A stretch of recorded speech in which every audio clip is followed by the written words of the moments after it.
Thank you, Angela. Good morning, everyone. Bom dia. Social capital is a metaphor for community and civic engagement in society.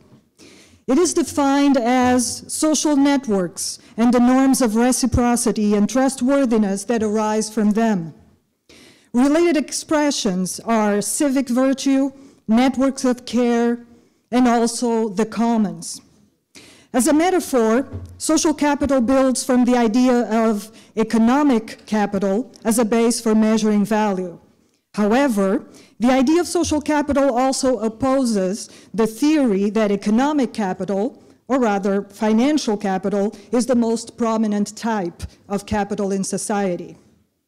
Social capital is the voluntary expression of community around common interests, common values, and common needs.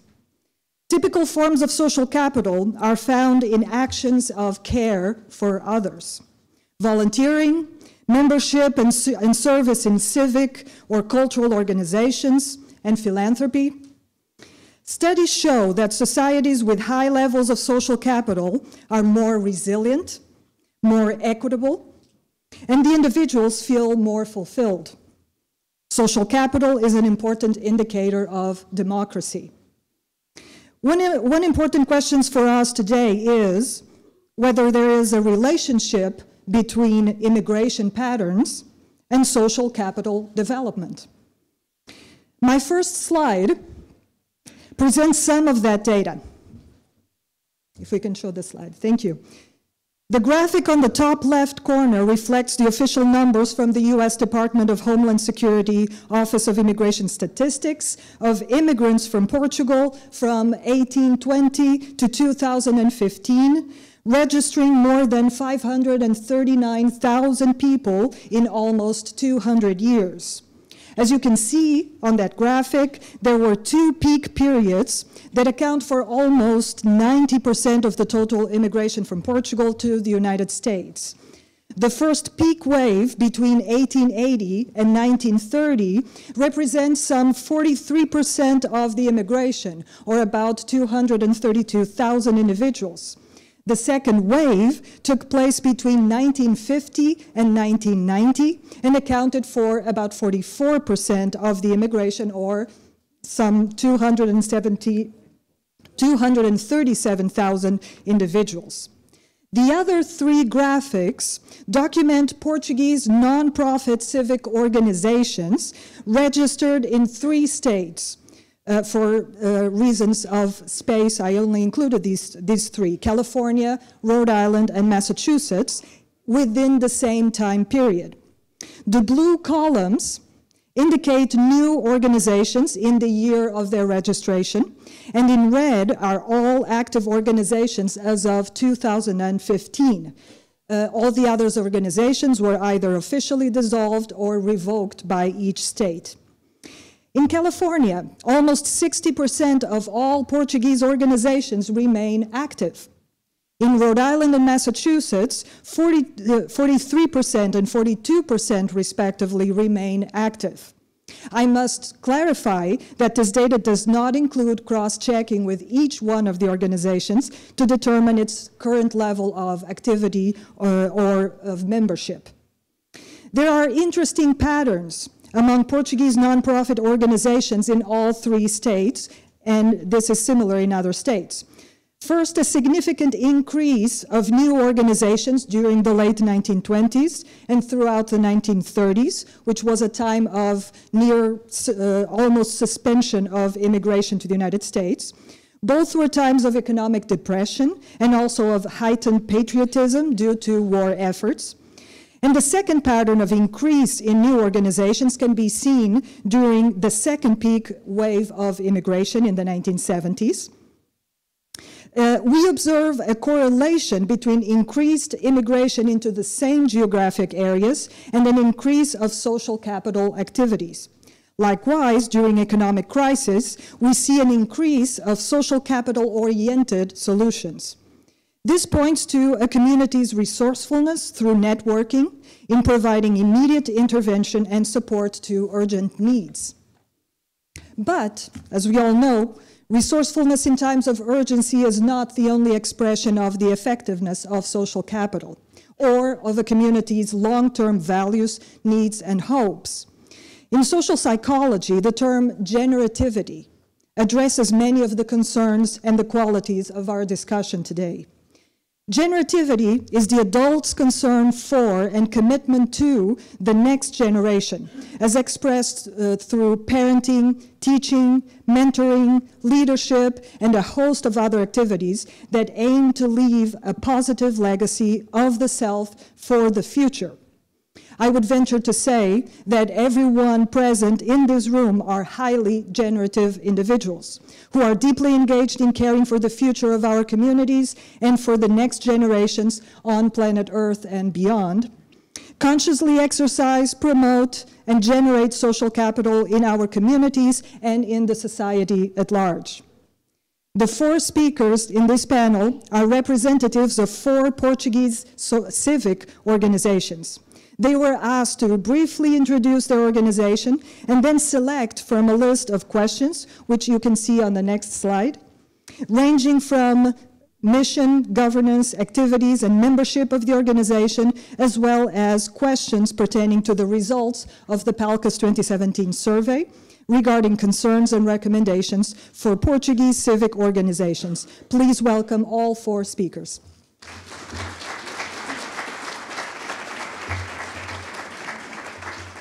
And I welcome to the podium Isabelle Coelho-Marques, President of the New York Portuguese-American Leadership Conference. Bom dia. Since we are reinforcing just how territorial we are, I have to introduce you the true capital of Portugal, Aveiro.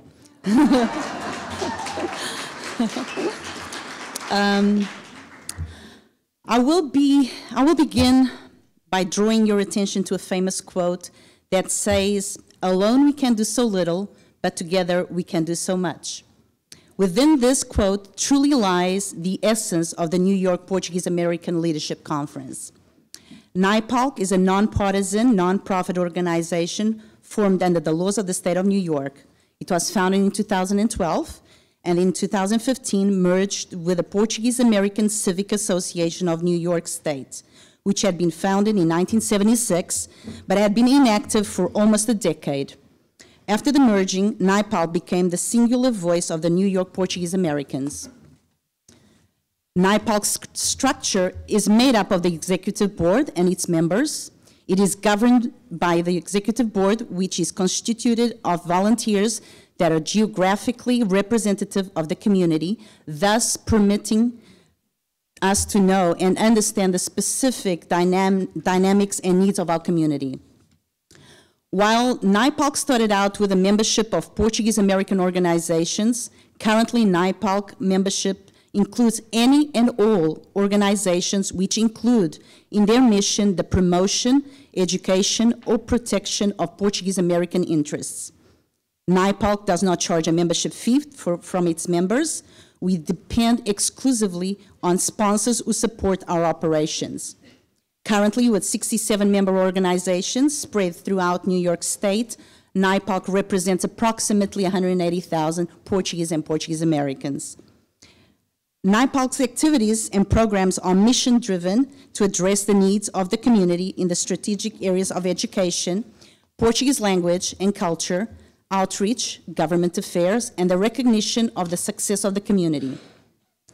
The positive trend of the U.S. citizenship drives that NYPALC has been organizing and sponsoring in the community has enabled us to now partner with the New York State's Naturalized New York program, which will give NYPALC access to resources that will aid us in doing these more frequently and target more communities in New York State come October. We are also partnering with the New York Data Center and collaborating with PALCUS for the 2020 census. Other programs we offer the community are Portuguese law seminars, bipartisan forums, and mixers with candidates running for office, voter registration, amongst others. In parallel, New York now also has the Portuguese-American Political Action Committee. NYPALC started out with a vision of a young man in our community who is here today, Gabriel Marques, who's the Diaspora Advisory Council to New York. We wanted to see the community united and working together. NYPALC's efforts have since then always been focused on the goal to empower our community to grow and succeed together. With this vision, NYPALC developed the mission to advocate, promote, and defend the interests of the New York Portuguese-American community. It's dedicated to empowering the community through advocacy, civic engagement, community development, and education. While we work hard on strengthening our presence at the local and state level, NYPALC's most positive impacts for the community has been the strengthening of relationships with the diverse member organizations and strategizing the organization of the community, much thanks to the frequent leadership meetings that NYPALC organizes throughout New York State that bring together all the community leaders. However, being facilitators of connecting member organizations with higher level decision makers, the reinforcement of teamwork, the efficient ability to quickly disseminate information through our direct network, and the fact that every group has an equal voice and vote ranks equally high in the opinion of our member organizations. On the other hand, the ability of member organizations mobilizing at lightning speed is probably the biggest impact that NYPALC benefits from the efficient network established. As Portuguese Americans, it's important to guarantee our future through our youth. And while we face some challenges in changing mindsets, in having the youth assume more leadership positions within our member organizations, we are confident in our youth and their willingness in taking on the challenge. In a recent inquiry conducted with our member organizations, we were pleased to see that there has been an overall increase of young members.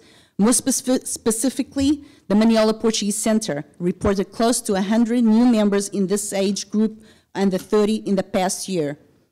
NYPALC is currently working on putting together a program to increase the presence of young adults serving in the member organization boards. The results of the PALCUS survey related to the Portuguese language being less spoken were discouraging, as the Portuguese language is an important connection to Portugal. While in New York, we are seeing an increase of students registering to learn Portuguese in our community schools and are having another Portuguese heritage school opening in September, which will bring to 11 the number of Portuguese community schools in the state. Much work still needs to be done to promote the learning of the Portuguese language to ensure its continuity for future generations of Portuguese Americans. In an effort to mobilize participation, in 2015, NYPALC started a scholarship program to benefit students of the Portuguese community schools. While continuous work needs to be done, NYPALC's direct grassroots efforts in the New York Portuguese-American community has demonstrated the value it brings to the New York Portuguese individually and to the community as a whole. The potential and the opportunities available to an organized, informed, educated, and empowered community are endless. And despite the challenges, we are committed to make sure we can see our community have access to the best opportunities available. Thank you.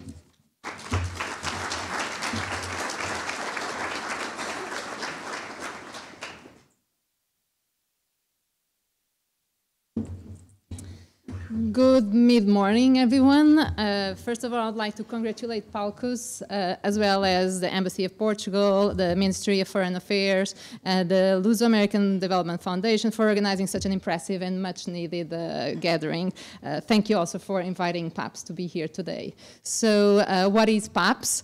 PAPS, Portuguese-American Postgraduate Society, celebrating its 20th anniversary this year, is an independent, apolitical, non-profit organization whose mission is to support Portuguese and Portuguese-American graduates working or studying in North America, as well as to establish the bridge with Portugal.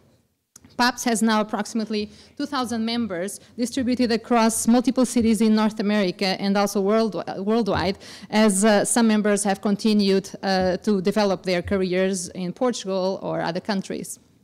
PAPS is represented in 14 chapters: the Bay Area, Boston, Chicago, Los Angeles, New York, North Carolina, Philadelphia, Pittsburgh, San Diego, Seattle, Texas, Toronto, Washington, D.C., Portugal, and soon also in Miami. But diversity in PAPS goes beyond its geographical or the geographical distribution of its members. 20 years ago, the typical PAPS member was a Portuguese postdoctoral fellow or a graduate student pursuing a Ph.D. in the US, mainly in life sciences, planning to return to Portugal. Today's PAPS members, mostly Portuguese, who choose to come to North America to work or study in a variety of fields, including finance, computer sciences, biology, medicine, arts, among others.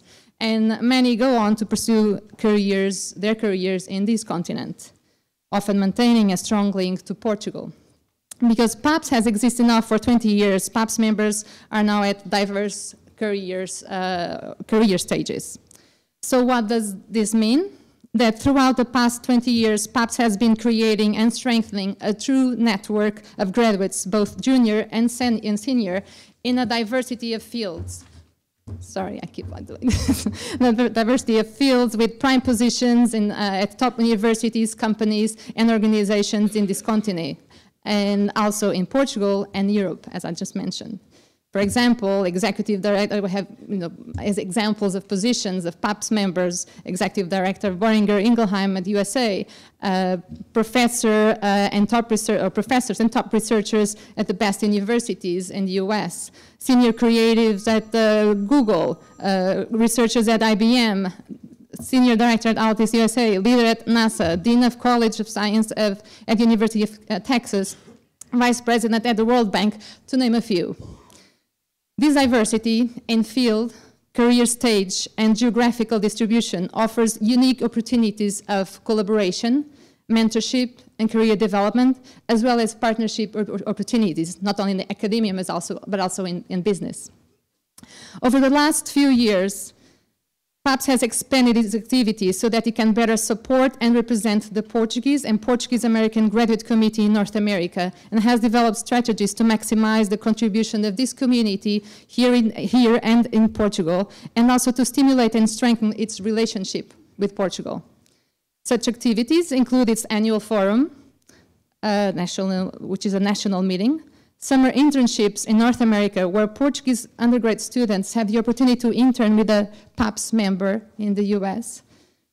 Local meetings where PAPS members share their work and academic professional skills with other members. Informational guides for the newly arrived. Gatherings with representatives of Portuguese entities. Gatherings of PAPS members with middle school Portuguese-American students in the US. Conferences with our sister organizations in Europe, as well as, of course, social gatherings. PAPS is a true safety net that has its members' backs and helps them develop professionally. But most importantly, in the context of what brings us together here today, PAPS also has a lot to learn, a lot to gain, and to contribute to the Portuguese-American community. From the survey performed by PALCUS, it is noticeable that while the Portuguese community has been well integrated into the American society, there are some concerns that can actually be seen as byproducts of such a smooth integration, especially among the younger generations. There is the concern that the Portuguese heritage or identity is not being passed along to the newest generations, the fear that the essence of Portuguese culture is being diluted or even shattered. Other concerns include the way Portuguese are perceived by the American society, or getting Portuguese-American children to colleges or universities. And why am I mentioning these examples? Because maybe we already have among ourselves part of the solution for many of our challenges. Maybe by taking advantage of the diversity of the multiple Portuguese-American organizations, several of which are represented here today, we may have more to gain from each other than we think. Each of our organizations has its own or shared concerns and challenges, but also has specific strengths that can be drawn upon to address some of the issues raised in the survey. So how can PAPS be part of the solution? Working together with the different organizations present here today, We propose to expand the PAPS Inspires programs that brings PAPS members to schools in North America to also include members of your organizations and to expand the program to more cities in a concerted effort to provide role models and mentors for the Portuguese-American youth. Besides addressing the concern of getting youth to universities and colleges, the contact of Portuguese-American youth with PAPS members, often young professionals or academics, that represent the contemporaneous Portugal, and that Portuguese-American youngsters may more easily identify with, this can help change their perception of Portugal, can make them more interested and curious about the Portuguese culture and more willing to adopt it. We also propose to make PAPS members who are currently in Portugal or in North America but still connected to Portuguese educational system available to answer questions about studying in Portugal and offer these PAPS members as on-the-ground mentors to any Portuguese-American who decides to study in Portugal, where we know the cost of education is lower. Supporting them, opening up possibility of cooperation, increasing bonds between Portugal and North America. We propose to expand our internship program, PAPS Summer, where a student spends 1 month doing an internship with a PAPS member to include mentors from other organizations as well, and opening it to Portuguese-American students currently in the US. Moreover, PAPS can play a tremendous role in supporting the recommendation, the PALCUS recommendation, the result is from the survey, of having more economic, scientific, and technological interchanges with Portugal, as many PAPS members are working at the forefront of these fields and very connected to Portugal. PAPS has a pool of Portuguese talent in the US, or with experience in the US, that is highly regarded.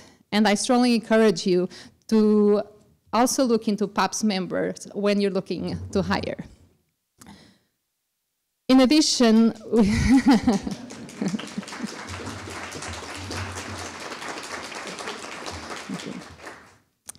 we should join forces to raise awareness of how Portuguese, such as PAPS members, and Portuguese-Americans in the community are succeeding in this country.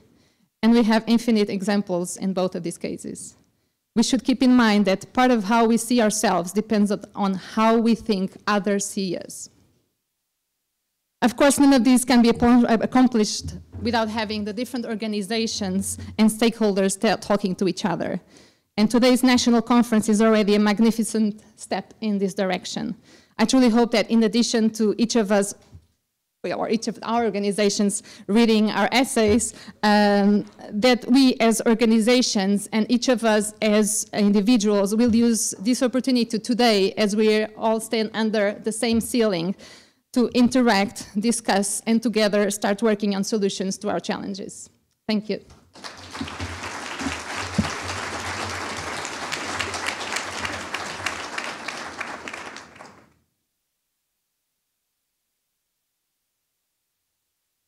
Good morning. My name is Anthony Pio, and I'm from Luso-American Financial.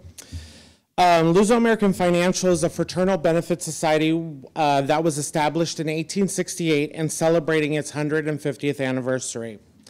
As Luso-American Financial's mission is to be a fraternal provider of affordable and competitive financial protection, retirement options, and the ultimate cultural experience to our members and families. We are a member-owned provider of life insurance and other financial products, and is committed to protecting the financial interest of its stakeholders and promoting and preserving the Portuguese language and culture in the United States. Luso-American is made up of over 17,000 members throughout California, Connecticut, Idaho, Massachusetts, Nevada, New Jersey, New York, Pennsylvania, and Rhode Island. The motivation of our organization started with immigration. Luso-American gave the opportunity to our Portuguese immigrants to have a group that allowed them to continue to speak the Portuguese language, but also opening opportunities for them to get coverage for their families through life insurance. When immigration was happening, life insurance companies wouldn't give the opportunity to Portuguese immigrants to be able to get life insurance due to their race and occupation. Luso-American gave those opportunities to our Portuguese immigrants and to continue the language and culture that they missed back home. As immigration today has changed, our organization continues to focus on the opportunities for family coverage with life insurance annuities, IRAs, and educational savings, but also allows our future generations opportunity to learn about our Portuguese culture and language. We offer various scholarships to our members and to non-members to further their education, and we provide a great summer camp to all the youth who are interested, and other various programs. Our mission has changed through the years because our organization needed to evolve. We must move forward into the future and adapt to the new social media outlets, products, educational requirements, federal and state requirements to continue to be relevant and interest our Portuguese-Americans from various generations. When people in the community think of Luso-American, they first thought of our youth program. The youth program brings over 500 youth members together to highlight our Portuguese music, language, and culture with some Portuguese contemporary pop culture. This is the impact that our organization has on our youth today and has lasted the 60 years when the program started. The impact needs to be more than just this. We often think that everybody knows about our different organizations, but people usually know just the one part. Luso-American financials, councils, and lodges put over 10,000 hours a month in community service through soup kitchens, cultural, religious, and civic causes. These are the impacts that our organization sometimes lacks on promoting to our various Portuguese communities. Considering our fraternal organization has been around for 150 years, we have gone through a lot of change in the past and the present, or more within the future to come. In reading the PALCUS survey, the majority of the people who took the survey range from the ages of 35 to 54, which is the area in our organization that our organization actually struggles to get that age range more involved.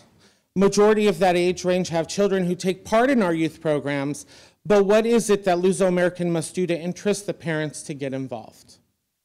We all know the youth is the future of our organization and our Portuguese communities, but my biggest concern is the lack of participation from the ages of 35 to 54. Are we not changing into the future fast enough? Do our old Luso-American traditions affect the person's decision to get involved? For our youth to be the future of our organization and other organizations, we must make sure that their parents are our near future. This takes me back to a time when I was involved in other organizations where ideas of change weren't accepted because that's the way it has always been done.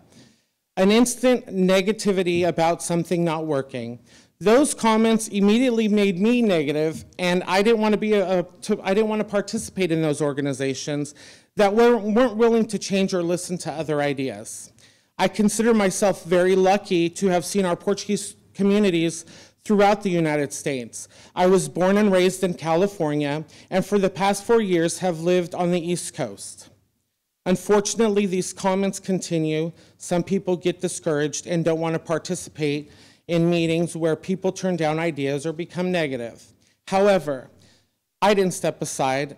I wanted our organizations throughout the United States to grow and preserve our Portuguese culture and language. The fact is that change will happen. We need to be open to it. We need people that are willing to stick with it and bring ideas slowly to those that have been around for a long time. We can't get discouraged and turn away as I did a long time ago. We must work together and do it for the sake of keeping our Portuguese culture, language, going on for years to come in the United States. The PALCUS survey has opened up my eyes to areas that I need to work on within Luso-American Financial. With the PALCUS survey, Portuguese-Americans are giving the opportunity for us, the Portuguese organizations, halls, clubs, bands, folklore groups, to be willing to change and find opportunities of growth. This opens my idea as to having a survey amongst the members of Luso-American Financial to find that we can make a change in our organization.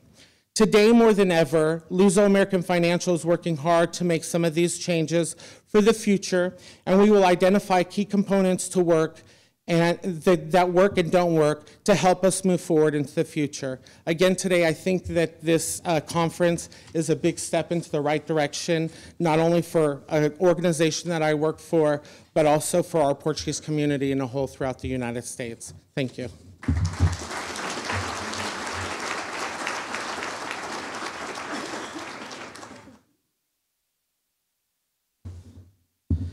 Bom dia, good morning. My name is Denise Rogers, and I, as Angela said, I represent lots of hats. My wife keeps on telling me to get a hat that pays, and most of these do not. Also, to prove our true regionalisms, I am from the Holy Land of the Portugal, Terceira, the island of Terceira, and quite to the contrary of what popular belief is in Portugal, Terceira and São Miguel get along perfect because Onésimo and I have been sitting together for the last 2 hours and we have not argued. I also would like to congratulate PALCUS for this organization. I would like to congratulate and thank the Ministry of Foreign Affairs and the FLAT for their sponsorship and for their commitment to this event. And I'd like to ask a bit of a strange, probably not used to somebody starting a presentation this way, but I'd like to ask for an applause to the Minister of Foreign Affairs because I've been at a lot of conferences, probably too many. My wife tells me too many, and she's right. And I haven't seen a Minister of Foreign Affairs stay to listen to us. So a big applause for Minister Augusto Santos Silva.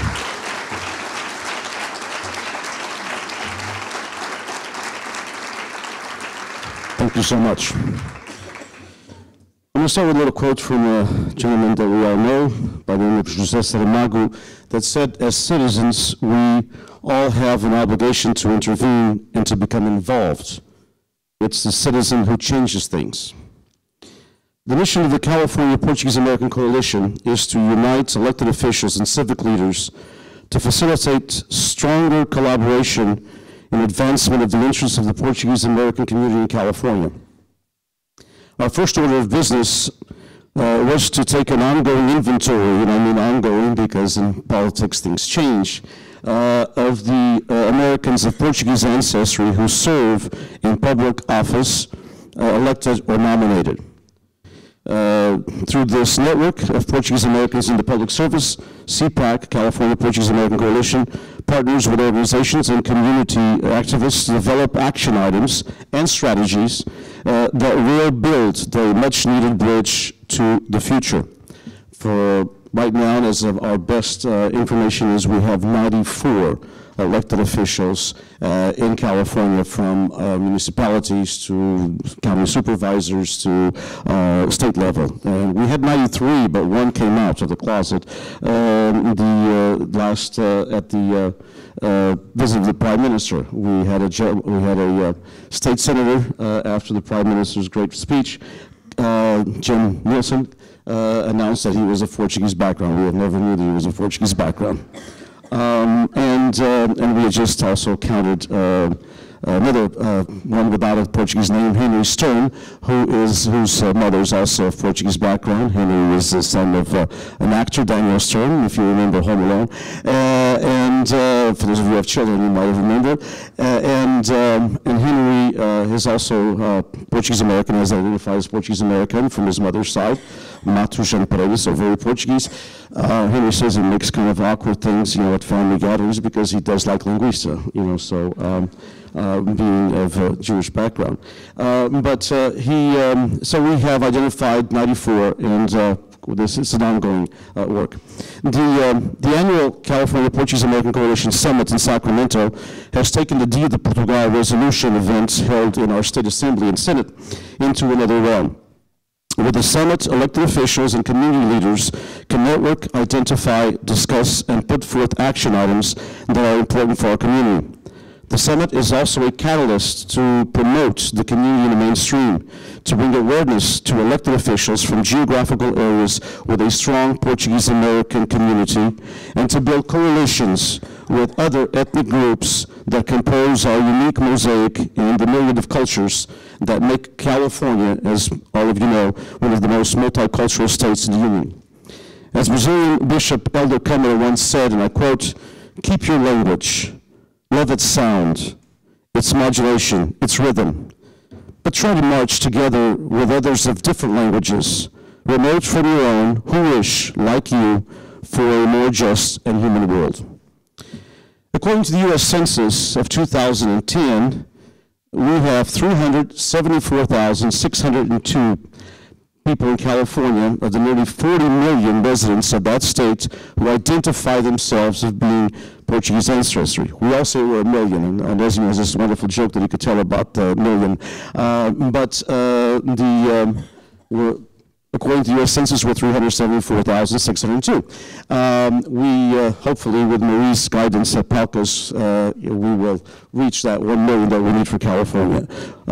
This number, disputed, as I said, by many community leaders and activists, is, of course, as you know, the official number.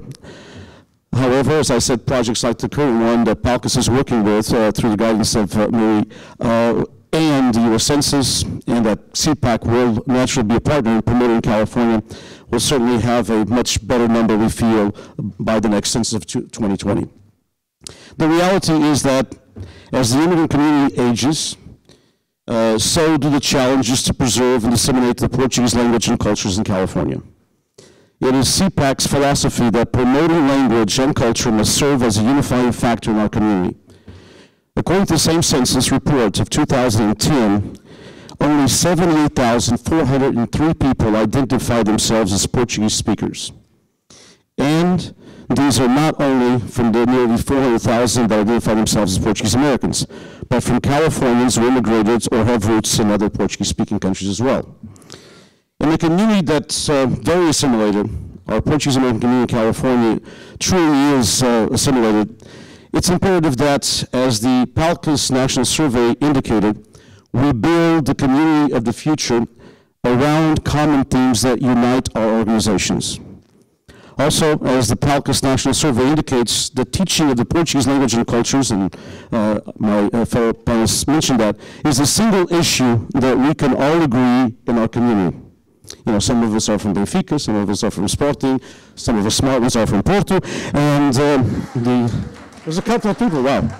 And yeah, whether it's someone from Terceira, Porto fan, I don't know. You know, some of us like bullfights, some of us think that they should be, you know, illegal, but the language really identifies us and is a common bond for all of us. So as Americans of Portuguese ancestry, we're a very heterogeneous community. Our views may vary, as they should, in a democratic and free society, but we all share that commonality of the importance of preserving and disseminating the Portuguese language and cultures in future generations. Cognizant of this important element in the survey, the Portuguese-American community in California, in an effort that was headed by the Luso-American Education Foundation, the 2018 Conference Committee, mostly funded by FLAD, and with the inputs of over 200 educators, students, parents, community leaders, and cultural activists, put forth the first strategic plan for the teaching of the Portuguese language and cultures in California. Recently launched at the California Portuguese-American Coalition CPAC Summit in Sacramento, and to be distributed to all organizations, political entities, school boards, and officials from all Portuguese-speaking countries in the U.S. and in their respective countries. It's called Portuguese Beyond Borders, and it was actually the finished product. I gave each one of you one, but then you wouldn't pay attention to us. It's called Portuguese Beyond Borders, Inspiring Language, Culture, Hearts, and Community. It's a product, as I said, of a broad-based community grassroots concentration and a concentrated labor of plan to create and support intense and powerful programs and services designed to promote Portuguese language, culture, identity, and community, to inspire our community to reimagine what is possible in these areas, and to advocate for public and educational policies that support our vision of Portuguese language and cultures as a powerful players on the world stage. Portuguese Beyond Borders has been a unifying factor throughout the state of California. not only within the Portuguese-American community, but also as a bridge to all other Lusophone communities and other ethnic groups. CPAC, the California Portuguese-American Coalition, has embraced this visionary strategic plan for advancing the learning of Portuguese language and cultures in California because of its unifying message that it's powerful and detailed, and because of its powerful and detailed trajectory that incorporated all elements of our community, along with the authoritative and inclusionary message that it sends to policymakers in our state at all levels. As the name indicates, our organization exists to build coalitions.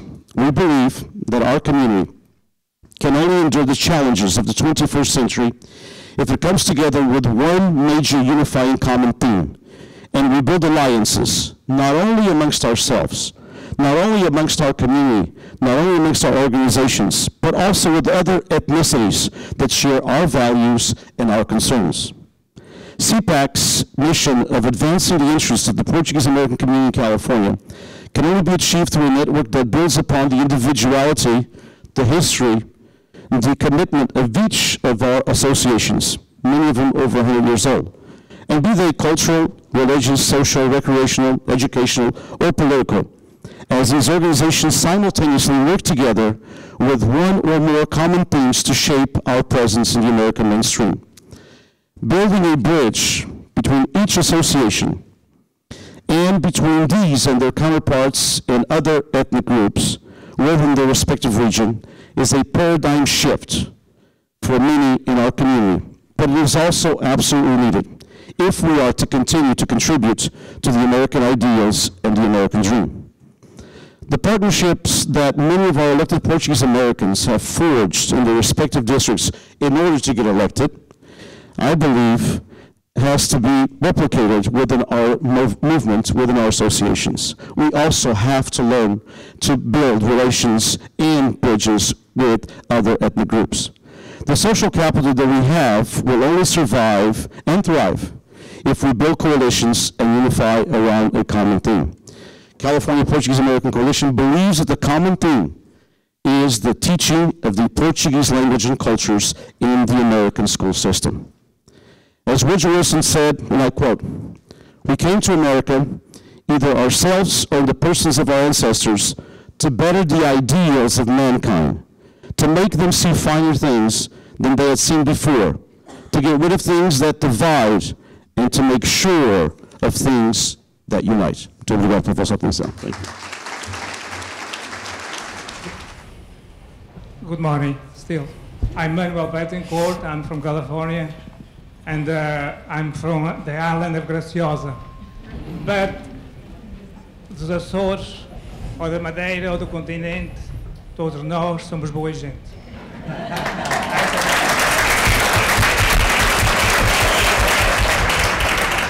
E somos portugueses todos. Gostaria de fazer um comentário e também talvez uma pergunta. Segundo, according to the Direção-Geral dos Assuntos Consulares, there are in California over 340 organizations, Portuguese, 342 I think. Just in California, in the San Jose area, we have about 30 organizations, Portuguese. The problem that we have there is for the last 2 or 3 years we have 3 that don't have a board. They continue because of a committee tries to do something to continue with the activities. And what on your area, on your states, what do you do about this? Because this in San Jose we have 3 bands, 3 philharmonicas, 5 minutes away, walking from each other. I think we should have only 1 or 3. So in your areas, you have the same problem, and if you do, what can you do about it? Thank you. Is your question directed at anyone specific or the California representatives? Anyone. I'll tackle that one. nobody wants to tackle. First of all, for those of you who don't know, Graciosa is a suburb of Terceira. It's like a little island we have off to the side. And we all have, I think the issue is not a California issue. It'd be wonderful if it'd be just a California issue or a Bay Area issue where you have Portuguese-Americans young Portuguese-Americans who do not want to be really involved in the day-to-day running of the Portuguese-American organizations. And I have my own perspective on it. I think the organizations need to kind of unify, as I mentioned a little bit in a roundabout way in my remarks. And second of all, I believe that they need to professionalize. You know, I mean, the community has changed, and it was said here by the prior panel as well. It is not the same community that it was 30 or 40 years ago. And so many of our young Portuguese Americans, and I can vouch for my two young boys, they're busy. I mean, they work, you know, almost not as many long hours as I do, but they work pretty long hours. And so, and they have busy careers, and they have demanding careers, and they're involved in the American mainstream. And to me, in my perspective, thank God they are. And so, you know, they don't have time to go serve at the local bar of the local association, as it's required by some associations if you're a board member, to volunteer twice a week to be in the bar from 7 to 11:30 at night, you know. So I think that, the associations, some of them will disappear. Manga, you and I have had this discussion, you know, for years, you know, and others, you know, will merge. They'll have to do it out of necessity, if not willingness, but they'll do it out of necessity. And I believe that many of them will have to become professional organizations, hire a bartender, you know, or hire someone, you know, because the young Portuguese Americans don't have that same needs, you know. That I tell people all the time. My dad went to festas because it was a way to survive, you know. It was the world he had constructed. You know, Onesimo has written extensively about this. Read his books; they're wonderful. And he wrote about this 35 years ago. That, you know, there was the need to create the freguesia, as we call it, you know, the aldeia in the American world. That need is not a need of the second and third generation. You know, if they go to an event, it's because they want to go to an event. You know, they don't need to go there. Their needs are totally different. So I think the associations have to come to terms with what's going on. And those who are just, you know, basically putting the thing in the back burner, it's going to come back. And so it'll be there forever. Either they disappear or they will, as Manga mentioned, there's 300 some, you know, in California, but we all know that, you know, a lot of them just are present in a piece of paper that was sent to the Portuguese consulate, you know. And we know that by some of the letters that were written, you know, and when we contacted some of the organizations, you know, the Consul General of Portugal in San Francisco is here, she knows this, you know, for the Prime Minister, you know, there's some that don't even exist, you know, these letters came back, you know. And so we just need to kind of streamline what we're doing from my perspective. I'm going to comment on that really quick too. In our organization, because our organization is built with the members and the councils and the lodges throughout all these other states. Back then we used to have a lot of those councils and lodges that were very active. And you know, in our organization and in the Portuguese community in itself, is our common bond is the same. And I'm going to agree with Denise on that, is that, you know, part of my job on the East Coast was to take all of these lodges that we had, active and non-active, and really push for them to work together, because ultimately the common bond is the same, and get together as a group in those areas that we had multiple of those council and lodges to get that to go on. Hi, good morning. João Ferreira Magalhães. Thank you all very much for taking the time to be here. Even though I was born in Portugal, when I grew up here in America, I grew up in an area that didn't have a lot of Portuguese Americans. And therefore, I was someone that felt lost under the diaspora, a term that's already been used today. And this question is a bit out of left field, so I don't really expect anyone to have an on-point answer, but just a thought. Has anyone thought of looking to the model provided by the Jewish American community and the Israeli government with regard to how they encourage folks to keep ties to their homeland? Can you be more specific about the model? Just in terms of my understanding from my Jewish American friends is that the Israeli government encourages people to come visit Portugal. So for example, I myself often go back to Portugal and whatnot, but I know a lot of people don't. And maybe that's one way, one method of bringing everything together. Because it seems that a common theme is how do we connect all these threads, right? How do we connect all these dots in terms of all these different organizations that are doing a great job, but yet still not accomplishing the end goal of completely fulfilling the preservation of our language and culture and so on.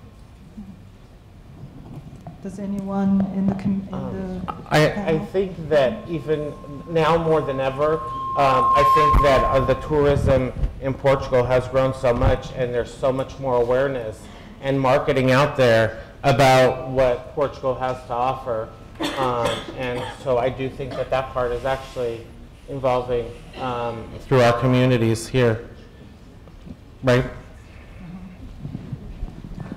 We would have to look into that to see if there's any subsidizing from the country, from Portugal, of these kinds of relationships. That's why I believe that the exchange programs, and I was, promoting and talking a little bit about the strategic plan. I think the more we have these things in the American mainstream society, whether it be in elementary, high schools, or colleges, with these exchange programs, these providing the students the opportunity to study in Portugal is of paramount importance, and the numbers have grown, and thanks to a lot of efforts from the Portuguese government and also from FLAD.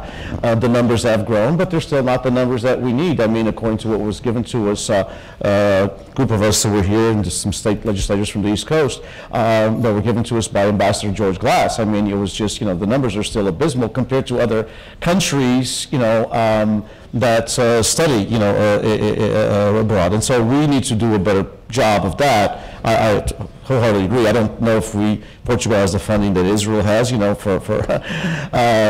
ask the Minister of Foreign Affairs, he might know of a few, or he might get a little bit better subsidy from the United States of America. But I believe that, it's a great model. I think the more you can get young Americans of Portuguese ancestry to visit the birthplace of their grandparents or their great-grandparents, the more you're going to have them involved in the community and the community organizations. I wholeheartedly support it. I just think we have to, I know FLAD's been doing an outstanding job there, and I think that it needs to be funded also by our part. I think as community organizations, we should look into, if we can put together some event that raises, $100,000, why not invest a little bit of that in these exchange programs? Sometimes we have to kind of prioritize that as well. But I wholeheartedly agree with you, and I think it's something to look into and to see how it's done. I think I know how it's done. I think we all know the Israeli government invests quite a bit in that. I don't think Portugal has those resources, but we do have other resources that we can use. I'm going to ask the president of PAPS to comment on this, because that's part of what she presented. But I would also like to add on this topic that our civic organizations are voluntary civic organizations, and that's a core part of the mission of each one of these organizations. And by being voluntary and by the structure, we are able to maintain also our autonomy from and jurisdiction over what the organization feels is the best for them. So it is a fine line between governmental participation and the autonomy of each one of the organizations. But I wonder if Silvia has and following that, as I mentioned, many of PAPS members, so some are here, some went on, moved back to Portugal. We have a pool of PAPS members who would be very happy to be PAPS mentors and mentors of students coming from the United States, so Portuguese-American students. And I think that goes even beyond just visiting Portugal and seeing Portugal as a touristic destination. And I know that it's also in the recommendations of the survey, or that resulted from the survey of PALCUS, is really to try to promote more of a traveling of Portuguese-American youth to Portugal. But again, I think we have to go beyond the touristic part. I think we have to establish a different kind of interest. I think that it's important that the youth here sees that there's value that goes beyond those 8 days of holidays by the sea. and there's value for their careers too, and you can count on PAPS for that. Are there other? Yes. Hi, good morning. I've been for almost 15 years in the DC area. I'm a native Portuguese. I came to study, and then I just stick around. I am a PAPS member since the beginning, and I am a proud member after all these years, how far we have come. I have a question that is quite to the present, to the day. So as we all know, being part of online memberships, we were all forced to accept the new terms. Network is a big word. In order for us at PAPS and all the other organizations that are here today represented, we need to really connect. And I hope today we leave with those connections. But our members know that from now on, legally, they have to approve for their contacts to be shared to third parties, which means our PAPS members' contacts cannot be shared by us without their permission to any of these other organizations here today. So should we be talking about how we're going to solve these? And should we be implementing some sort of route to reach out to our members to ask for that permission from the get-go and really get our networks to be a single one? It's a comment, it's a question, it's a brainstorming point, and thank you very much for the opportunity to be part of it. Thank you. Thank you. I wonder if Isabelle, representing a coalition of community organizations in New York, if you can address this, some of these topics of regulations, both net regulations or governmental regulations, and how they apply to, how can we bring together above and beyond the regulations? That's why we have the legal counsel that addresses all of these type of concerns. I wouldn't be able to give you a definite answer at this point in regards to that. Like I said, we're all volunteers. We do have a specific people that will be able to address that, but I'll willingly look into it and give you a response if the need be.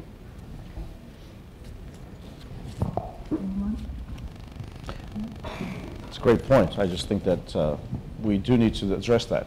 And I think some organizations are not addressing it, but it needs to be done sooner than later, or else we'll lose a lot of the contacts that we've had throughout all these years. So our California Portuguese-American Coalition, we have a couple of people on the board who are attorneys, and they're looking into what we can do to pass that information to build with the associations that we work with. We haven't come up with a plan yet, but I think we need to brainstorm it. We have a question over here. Good morning. First of all, I want to thank all of you for the work you're doing with your organizations. I want to thank personally Isabelle for the job he's doing in New York State that I really know. And I just want to ask you why these organizations don't get involved like you do in New York with the local organizations. Because things change. The local clubs and organizations used to be with the old folks. They came in 50, 60 years ago, and they didn't know how to speak English. Now it's totally different. We have different organizations. We know some of the organizations in the Washington, D.C. area. We have a community center in Manassas that's been there for 30 years. None of these organizations ever went to us and asked, how can we work together? PALCUS did a few times. But that's something you guys can get together and get with the local organizations, involve the young people to go to these organizations so they can learn, because right now everything is internet and games, and that's not what Portuguese culture is.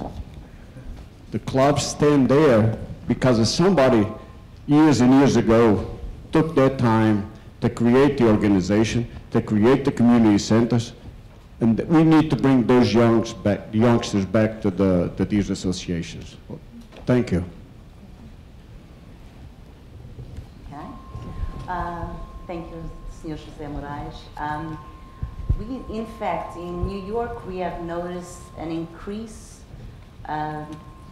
certain amount of situations where the clubs land up having only leaders or elderly.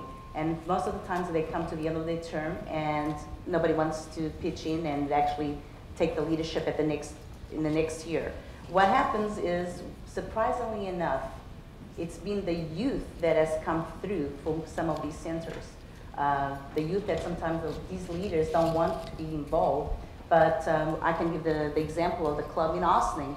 They had their doors closed, they were ready to start to sell it, and a new board came along of youth that were not necessarily involved, but in that specific case, it was Fernando Celso. He was able to say, you know what, I was raised in the center by my parents. He's now married with an Italian, and he said, it's my time now to give back.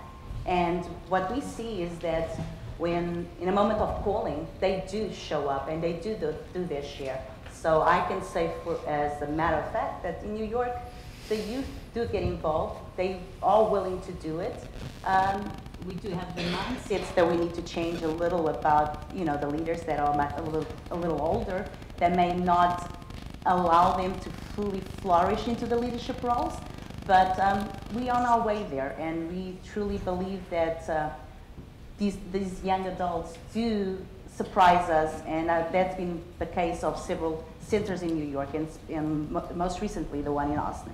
That's a clear example of how the youth took the future by the hand, by the bull by the horns, and actually did something about it. So don't underestimate the youth. We have literally two minutes, so Okay. 1 minute per speaker. So Okay, go 1 minute ahead. each. Go. Go ahead. Just very quickly, I think that we have to remind ourselves that this is volunteer work, right? So you cannot force people to do volunteer work, because that's not the definition of what volunteer is.